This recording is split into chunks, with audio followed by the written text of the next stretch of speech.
Bravo. Hello, my name is so-and-so. You're welcome to it. Hello, my name is Aaron Solomons. I'm I'm an instructor trainer from Ada. I do all levels of courses, and also on top of that, train elite freedivers. I've just returned from the UK to Eilat, and you're very welcome to join our meetings and to discuss topics that you have on your mind with me. And if there's anything I can add that will be of any help to you, I'd be very happy to do so. You can continue talking right now. There are 4 viewers.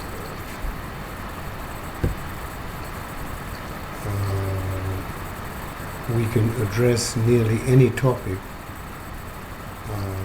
that concerns freediving, from physiology to the mental side, to equipment, to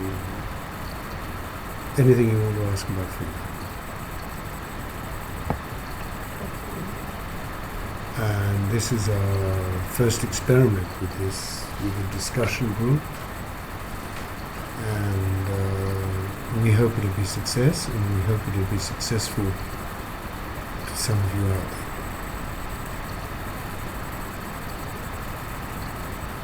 there. We're waiting for your questions. Yeah, I'm waiting for your questions. Hey, you want a coffee? I love it. I'll make you a coffee. You have 5 people. Hi everybody, I'm going to make a coffee. Here you see the number of the viewers that you have. And you're welcome to... Yep. That's what you do. Okay. Talk about the dry training that people can do now. They can do the same thing in a safe way. It's pretty cold in Israel at the moment. There's snow in the north, from Metula to Dimona, and I think probably freediving is not the first thing on a lot of people's minds.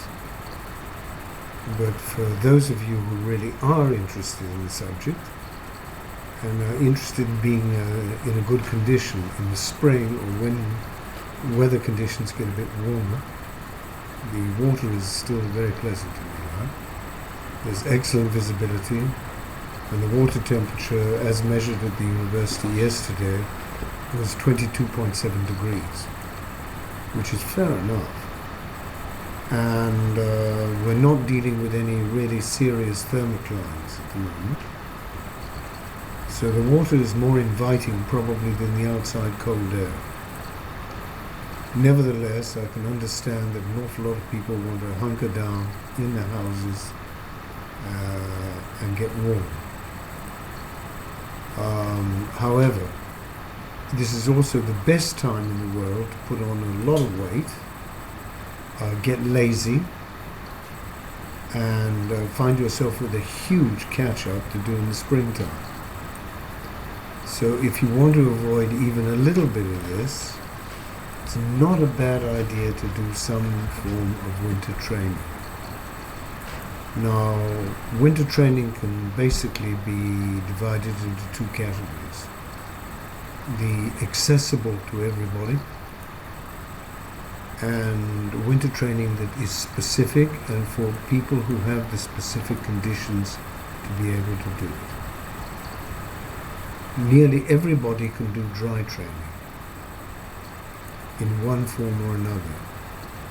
And if you know some dry training but have difficulties in adapting it for your particular conditions, I can help you do that. If you know nothing about dry training, I can suggest to you exercises that you could be doing that will vastly improve everything from your breath hold to your ability to equalize. As for wet training, that means that you need access to a swimming pool. There are standard exercises and drills that are going to be very useful to you if you keep the ball rolling now. The objective here is to talk in general terms, not necessarily specifically to devise individual programs for each person. So bear that one in mind. Individual programs are difficult to devise remotely. That's to say, you have to know who you're devising it for, what their standard is at the moment, what their objectives are, what they hope to achieve, and what's stopping them at the moment. Now, for that, of course, I need an awful lot, as a trainer, I need an awful lot of information.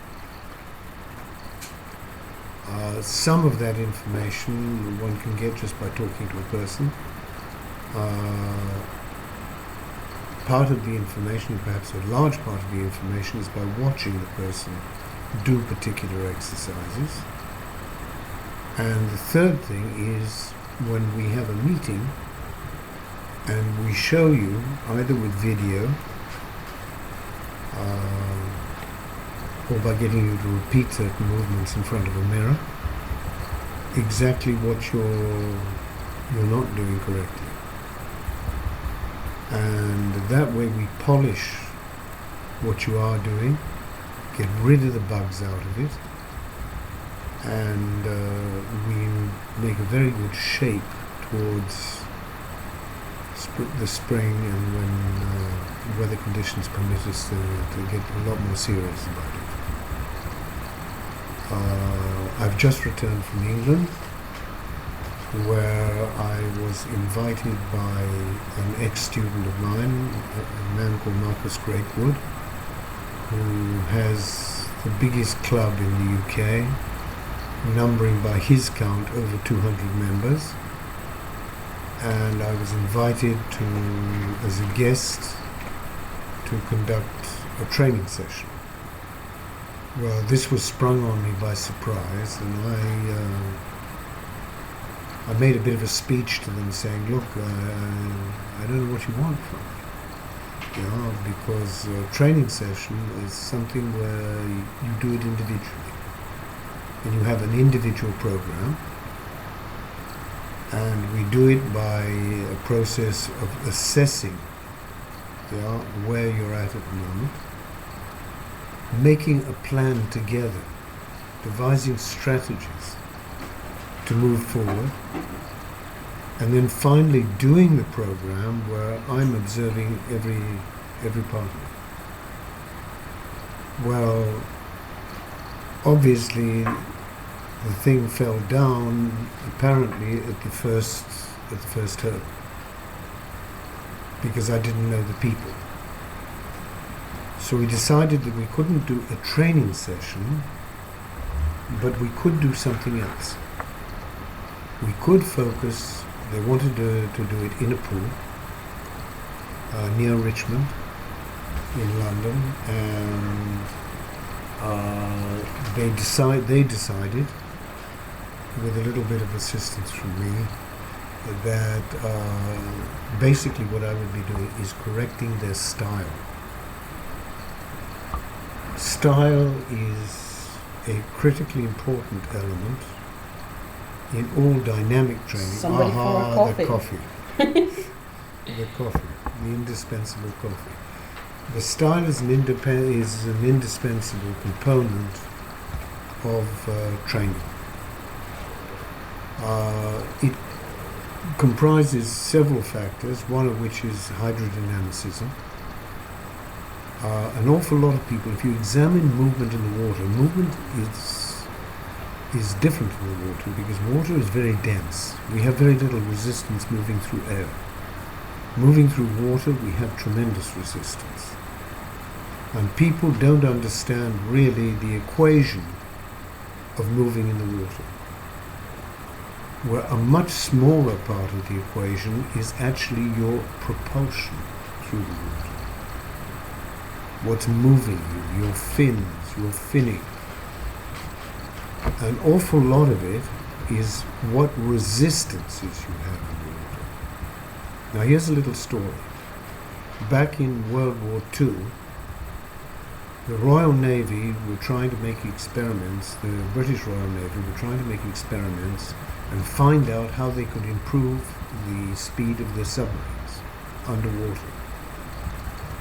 And one of the suggestions that was brought out was, why don't we examine how dolphins do it? Because dolphins, first of all, if you notice, in comparison with their body mass, they have quite a small tail. The other thing is that they move at speeds underwater that are colossal, up to 35 knots. That's fast. That's as fast as there's quite a lot of speedboats could go. When I say speedboats, I mean motorboats, not particularly racing boats.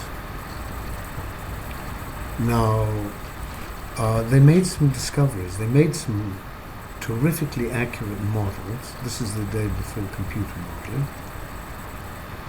And they put them into flow tanks. And they couldn't duplicate anything like the speed of actual dolphins.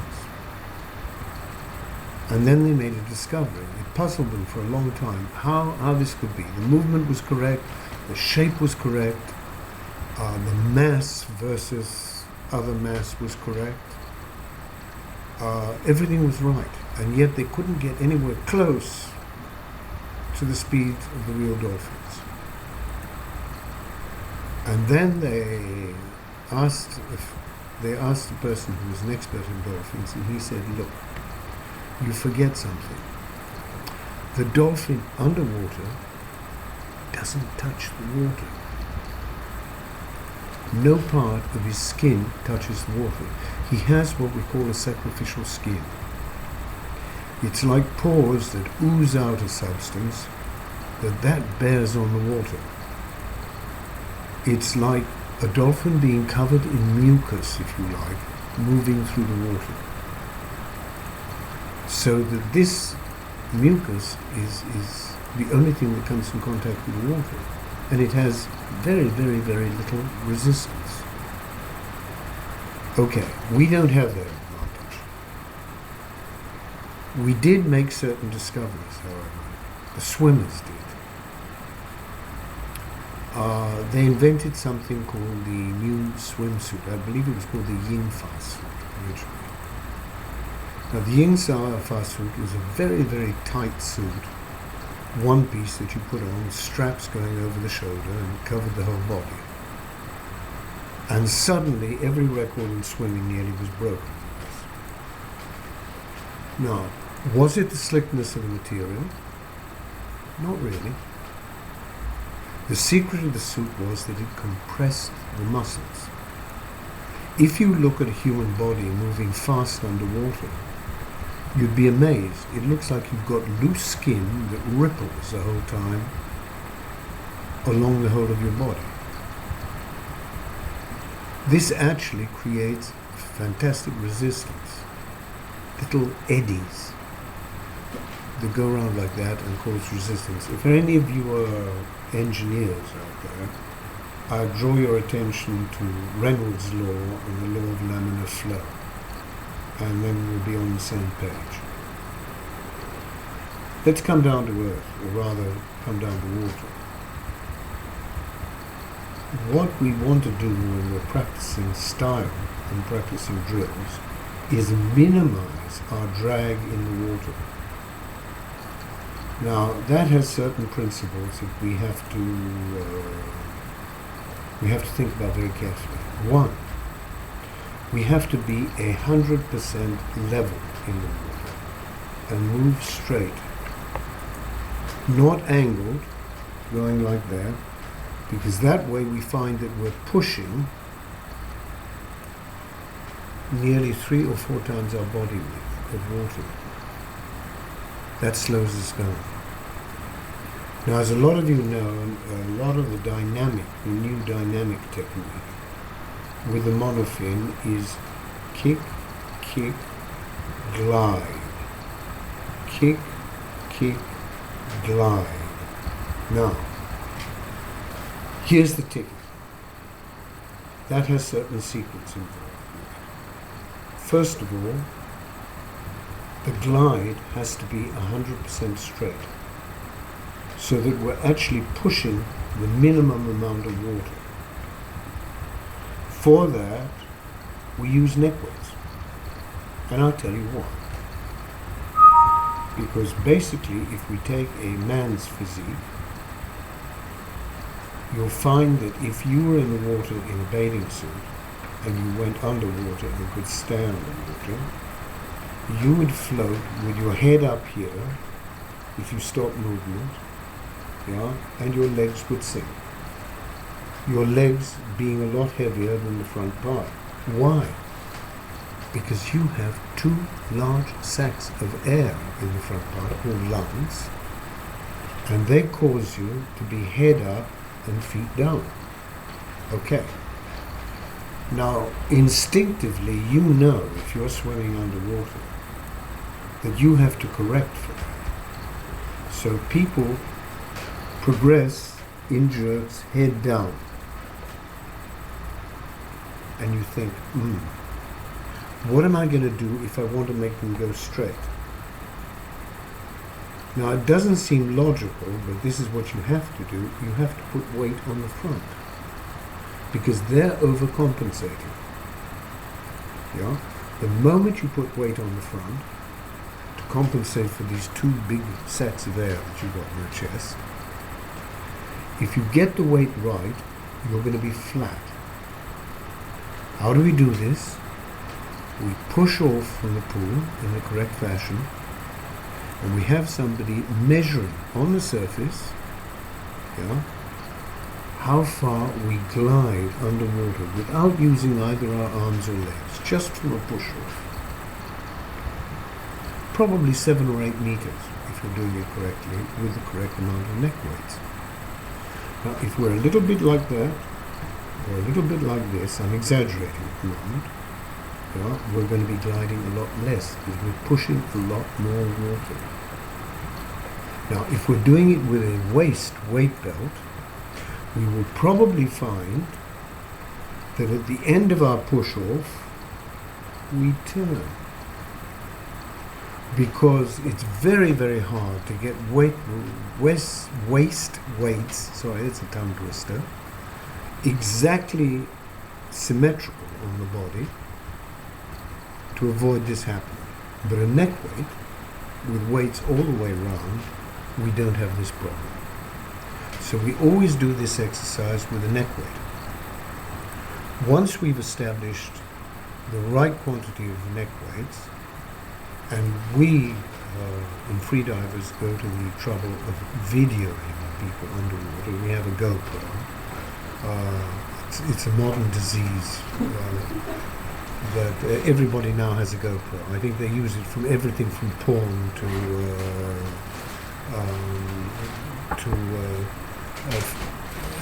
photographing and videoing their cats. Well, we do a lot of videoing their cats. And there it is, with its underwater housing and everything else. Very compact little device. You can actually stick it on your head, and this is probably not the right size for me, and off you go underwater. And wherever you're looking, you're going to find that you're photographing, and it has a very, very wide angle. So with the help of this little machine, we can record all our students, and then we can sit together afterwards and say, hey, do you see what happened here? Okay. Now I'm going to show you what should happen there. And then I show them a template of Alexei Molchanov doing it. Yeah? And then we compare the two.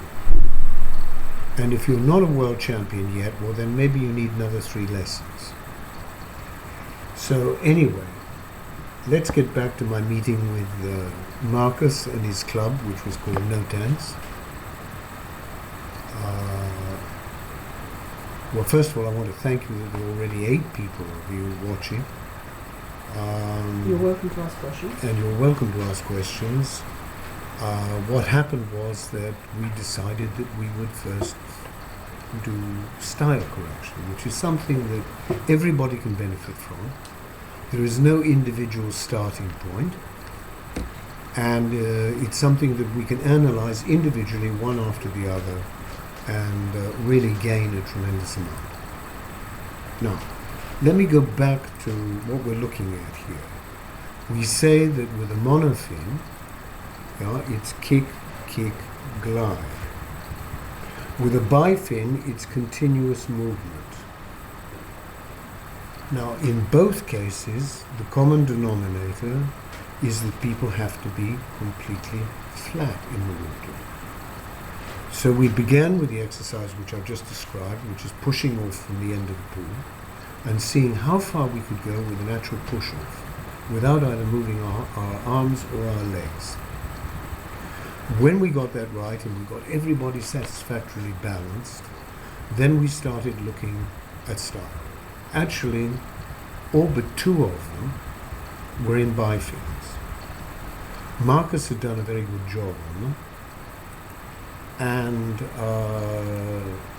what he'd done was that he'd had them working very hard where they weren't bending either their knees or their ankles, which is 2 of the most common faults in bifinning. So at first you look a bit wooden-legged, and these people did look a little wooden-legged in that. Eventually, much further down the line, you relax the knee a very, very little bit, and you relax it only in the forward, or if you're swimming parallel, downward movement. When you're lifting your leg, it's absolutely straight. The toe is pointed, and that is the way the fin works best, because the fin works by pushing water, and as it comes down, it bends, and while it's bending, it's exercising a push on the water which pushes you forward. When it comes up, it bends, and it's pushing on the water exactly the same way, and it's pushing you, so you're also going forward. So you always have to think of what's happening at the fin. Now, the fault that was common to all Marxist students there was quite a common one. They were twisting their leg a little bit, twisting the fin. Now, when this happens, you are not pushing water anymore. You are spilling water. So, in actual fact, you're probably losing 25 to 30% of the potential thrust of that fin. Now, this is normally aggravated that I've seen in other clubs, but I didn't see it in Marcus's club, by people having fin blades that are far too stiff for them. The danger of having a fin blade that is too stiff for you is that it just encourages you to make wrong movements because the power of your leg is insufficient to move the fin in the correct fashion. Now, an incorrect movement of a powerful fin blade is a lot worse than a correct movement by a weaker blade. We proved this in the water.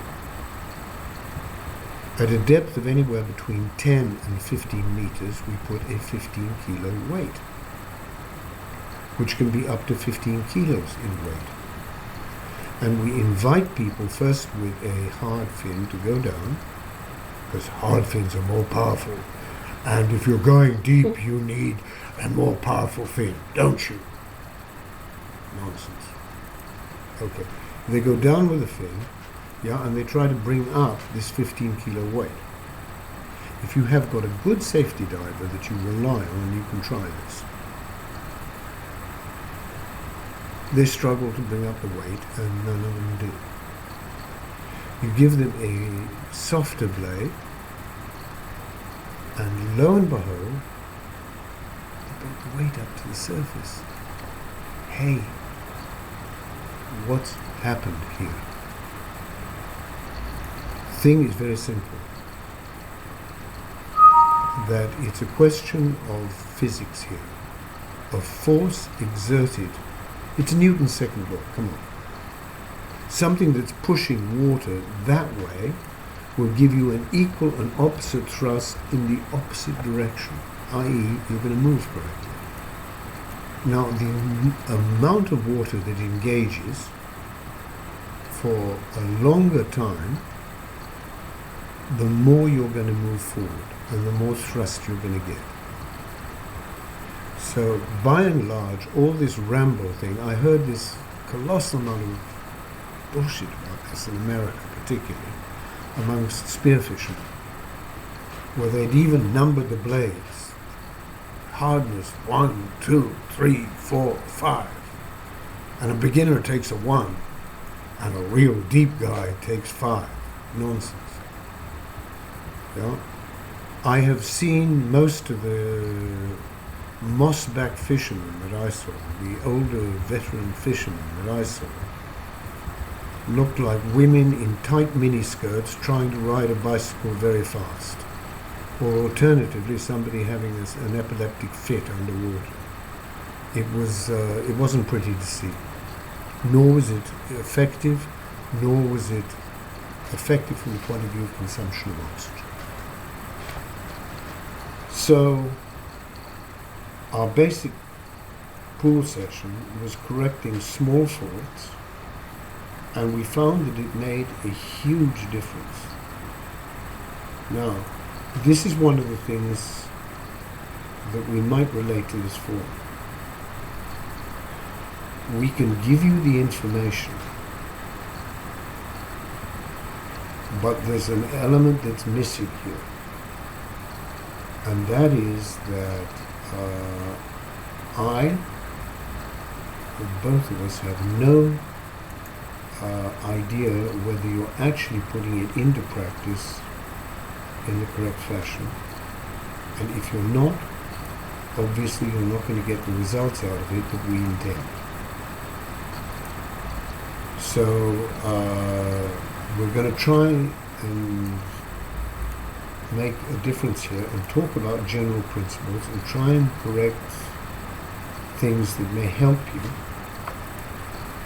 But please take into account that this is not instead of a course or a training session.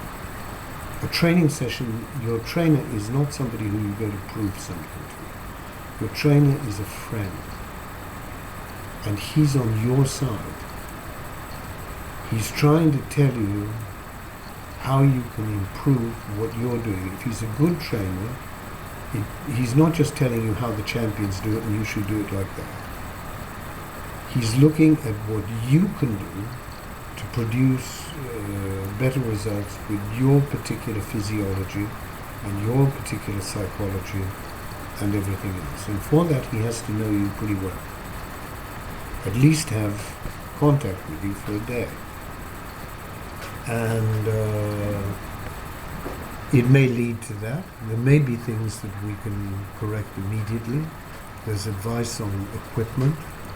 There may be advice on things like maintenance for free diving.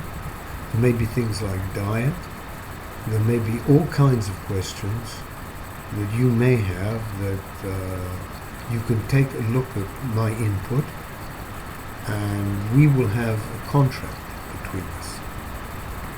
And the contract will be, please don't take everything I say as if it was the word of God. Yeah, please check it out for yourself. Always check it out for yourself. And if you like, give me feedback on that. And from that, we both learn and we both build. Now, if there are any questions... We're still waiting for your questions, and if for some reason you can't leave it on this live chat because you don't have Twitter or because some technical problem, you're always welcome to write to our private Facebooks and we will answer your questions. How's the coffee? So I'll finish this coffee and see if any questions come in, and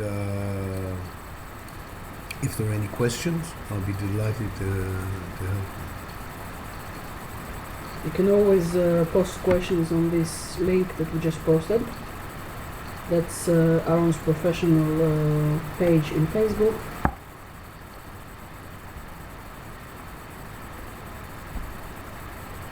When are we going to dive? I suggest probably tomorrow, the day after. The weather is a little bit cold, but the sea looks calm.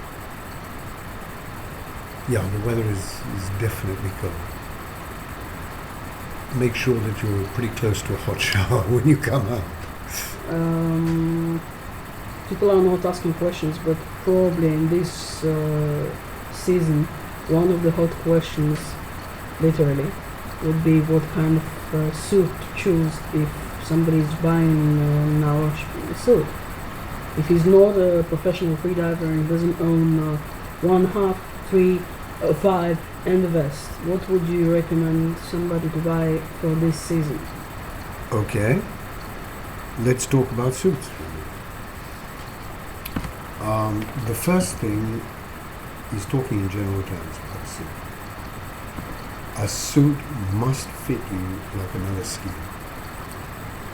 I have met so many people who have told me their freediving suit fits perfectly. And when you see it on, you think you have no understanding of what the perfect fit is. First of all, you should not be able to pick up material like that over the place unless the suit is a 3mm and very flexible, or less than 3mm. And then only with considerable difficulty. The other place to watch are things like under the armpit. If there are pockets here, the suit doesn't fit you, or you haven't got it on correctly. Now, it really has to fit tight, and outside the water that can be fairly uncomfortable. But let's put it this way, a suit that is made to your measure and fits you perfectly, a 3mm will do what a 5mm. You'll have to have a 5mm in order to do what a 3mm that was actually made for you could do. Maybe you could briefly mention the differences between I will sorts of neoprene. I'll come to that. I'm coming to that. So the first thing is fit. The suit has to fit properly. The next thing is the configuration of the suit. Unless it's a specialist suit for something like no fins in freediving, where you're breaststroking down and breaststroking up, and you want the minimum amount of weights. And people really in competition today are using for that suits that were basically designed for triathlon, swimming. They're usually not the same thickness throughout. They may have 3mm in the arms and more across the chest, 5mm across the chest, and maybe even the top part of the thighs. And then have for the lower part of the legs 3mm again. Not necessarily so, but these are usually overalls without an attached hood. One of the favorite makes today, I have to admit to you, is Orca. And I've seen some Helios sub also in competition for the no-fin people. For the people who do use fins or who are pulling up and down the rope, that we call free immersion, The most popular suit is the standard freediving suit, which is a top half which has a hood included in it, and the bottom half being just plain trousers. Now, obviously the trousers fit underneath the jacket, the top part of them, and they'll come up to the base of the sternum here. For fishermen, they'll probably have what's called a long john, that the trousers will actually have straps that go over the shoulders. Freedivers don't like this so much because it inhibits upper body movement. So people who are doing free immersion and things like that, and to a degree people who are doing monofilling, like a great deal of flexibility in the upper half of their body. So the freediver may fancy just the pants and the upper part, and the spear fisherman will fancy the long john on the whole and the upper part, because he's not so interested in upper body flexibility. And then we have big differences. The next question we should be asking ourselves is, what material should the suit be made of? Now here we have all kinds of choices, and we have all kinds of uses that suit is going to be put. If it's a freediving suit, the less material it has in it, the higher performance the suit is going to be, and the more delicate it's going to be. Competition wetsuit in freediving, you can rip it very easily, and there goes 250 euro or something down the drain, unless you're very good at mending the suit, which is also a skill that's not terribly difficult to learn. We will be doing video lessons on how to mend suits. So keep an eye on this, because we can help you. In Israel, we have several shops that sell neoprene cement. We do not recommend aquashore. It's far too stiff for many wetsuits. Neoprene cement is a thing that is used for that, and we will give you help on how to mend suits. So let me come back. One of the main outlets in Tel Aviv is, of course, Dugit. It's not an advertisement, it's just for people who might not know them, but I doubt it. Okay, well, it did have one blessing. It covered my face. You can keep it there, Alita. We are not, from the point of view of business, connected with any particular firm. We do not sell equipment. So any advice that I give you on equipment and mention a name, it's a personal recommendation from our opinion and the opinion of other top instructors and freedivers that we know. And it has no vested interest behind it. We don't sell equipment, so I'm not trying to sell you a John Willie wetsuit, because first of all it doesn't exist, and secondly we have no connection with it. So there we are on that one. So let me go back to what we're looking for in a suit. The first thing is, as we said, fit. The next thing is, how thick should the suit be? And what kind of rubber do we want? What kind of material? Well, if I'm an underwater fisherman, I probably want nylon or lycra on the outside, maybe in camouflage colors. And there are many different colors of camouflage. We'll trot them out in a second here. There is this one. The green one. It depends, of course, on the place where you dive. This will depend on your area, what you think is more suitable. This is a brownish color. Yeah, it's favored by people who dive in kelp. This is a green color, also very pretty and what have you. Here we have another version, yeah, of a sort of mixture of colors. And there's another one. And finally, unfortunately, it's not open cell inside, but it got anti-tear smooth skin from the outside.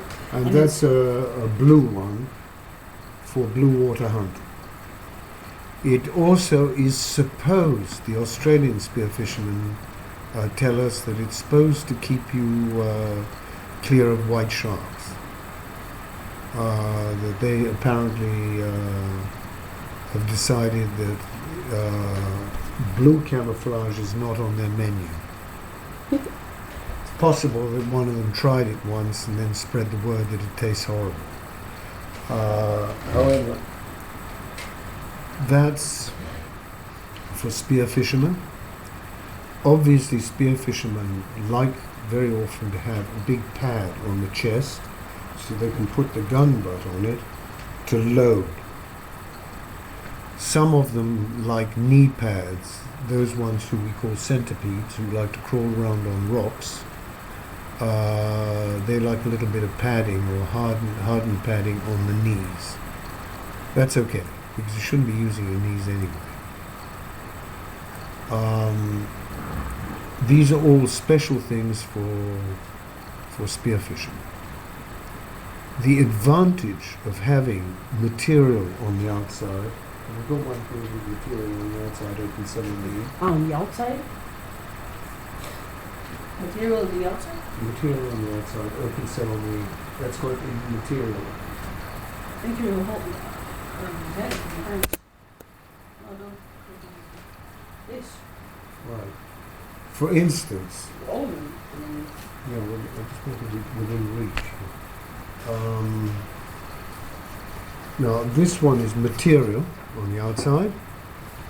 Yeah, on the inside, yeah, it's open cell. Now what is open cell exactly? It looks, if you look at it with a magnifying glass, like millions of tiny bubbles. It's very different from slick. Slick is kind of shiny. This, the photographic quality, I don't think is high enough to make the difference here.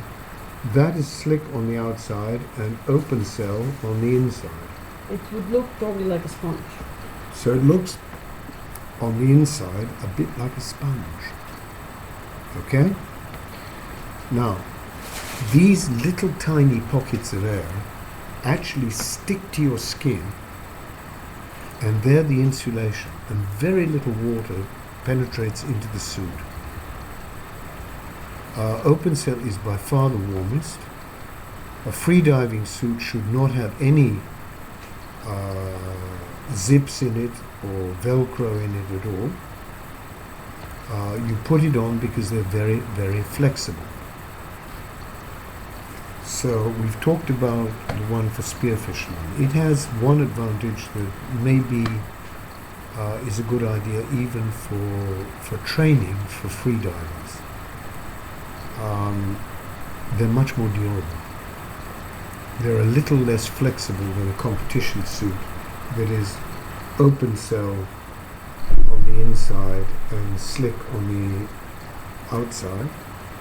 They're a typical example of that, and here you will be able to see the difference, is that slick. It's in a silver color. It's just had a silver coating on it, and that's the outside.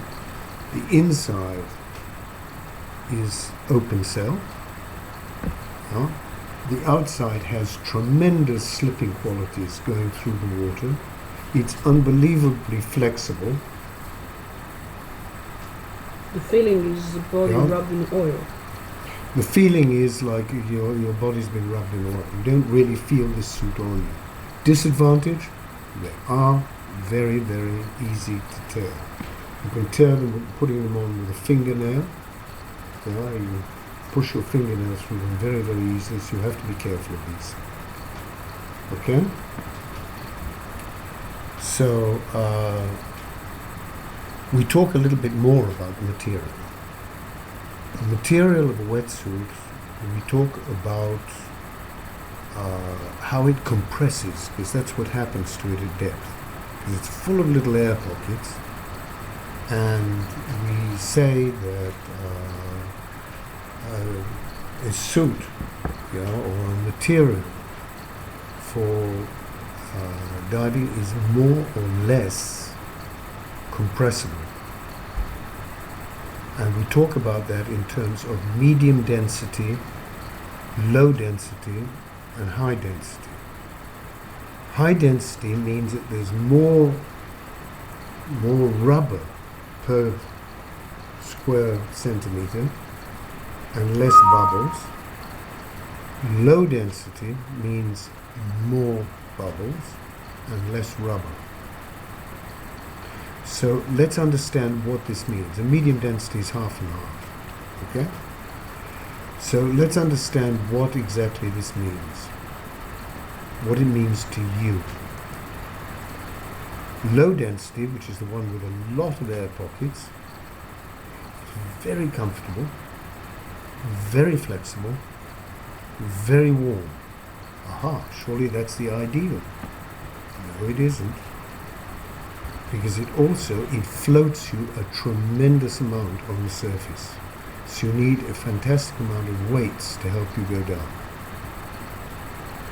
Once you're down, the rubber compresses. Now you have to have a fantastic amount of force in order to bring those weights back to the surface. Not necessarily a good idea for people who are spearfishing deeper.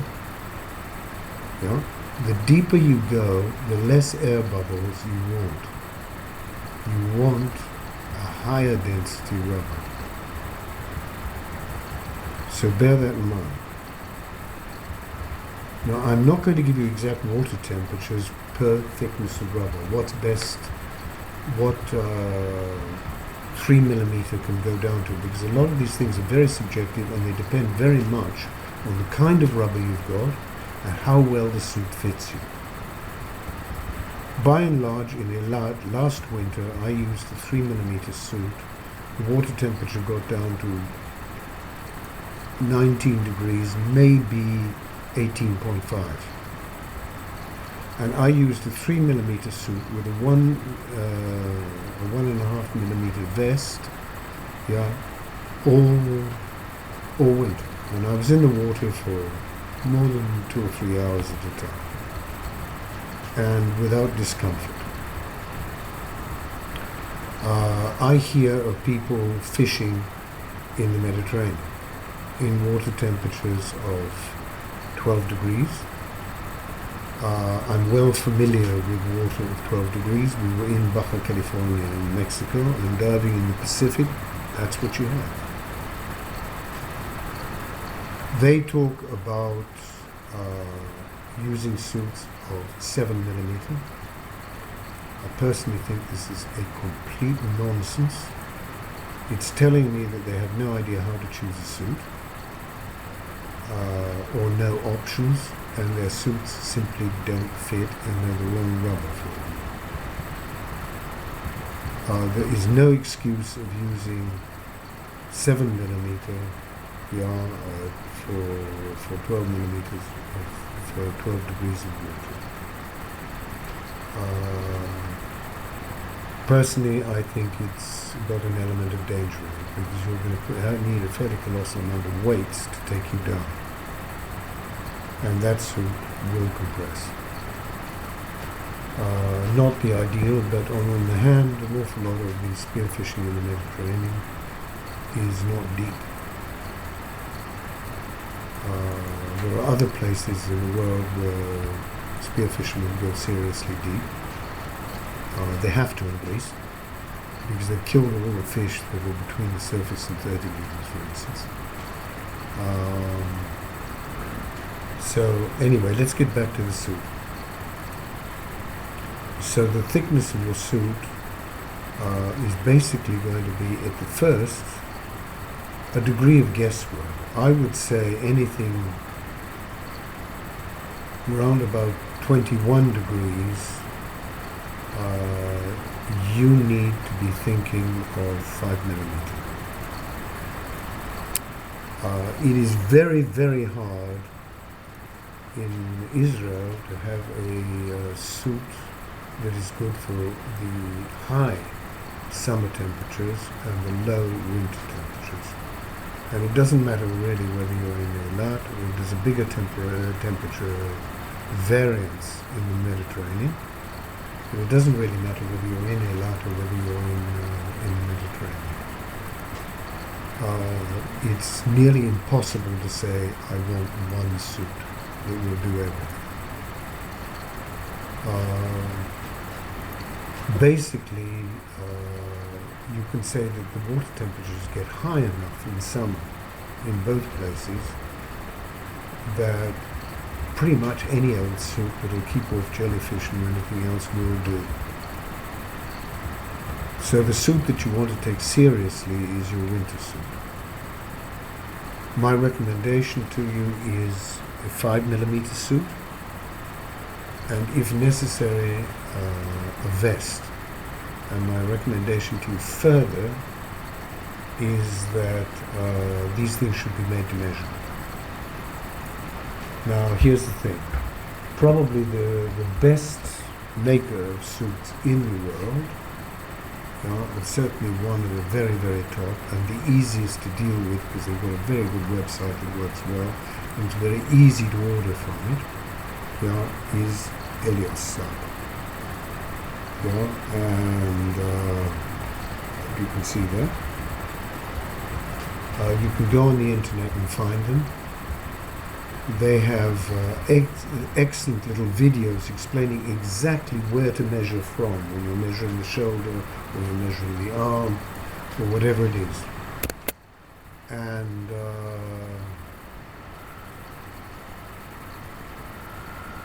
are we off the thing that says you can tweet again in 27 seconds, in 20 seconds? Okay. So anyway, here's the thing. You can order from them. You don't need to go through a middleman in Israel to do it. There's really minimal duty on suits coming in. And they compare very, very favorably in price with off-the-peg suits that are on sale in Israel. So I'm going to make myself really unpopular by saying that. Check out the prices. There's a tip. A suit that is made to measure for you, which is going to be far, far better than one that's off the peg, even for people with the average man build. And I don't know too many people like that, because all of us have got some deviations or imperfections. You'll find that they're a huge success having one that is your suit made for you. You can discuss with them if you get confused by what kind of rubber. Just look for a medium density rubber at the price that you can afford. That's probably the best compromise for everything, because it's very good for the deep diver, and it'll be plenty warm enough for the shallow diver too. So those are some little thoughts that we can bear in mind, and when we talk again, I hope I'll have questions from you that I'll be very happy to help with. This has been a bit of a ramble today. But we see that there is a possibility to leave questions. As you see, Alice, the blue-eyed cat, just offered another coffee flower. So technically there is an option to leave questions. All you need to do is just to register on Twitter. Post your questions. You don't have to post your name. Okay? We can keep the thing private. The question will be answered publicly. but we won't mention the name of who asked the question, unless if it's unless they ask us to do it. So, at any rate, I want to wish you a very successful and a very happy 2013. And we hope everything in free diving will work for you. And above all, safe diving. That's all from us for today.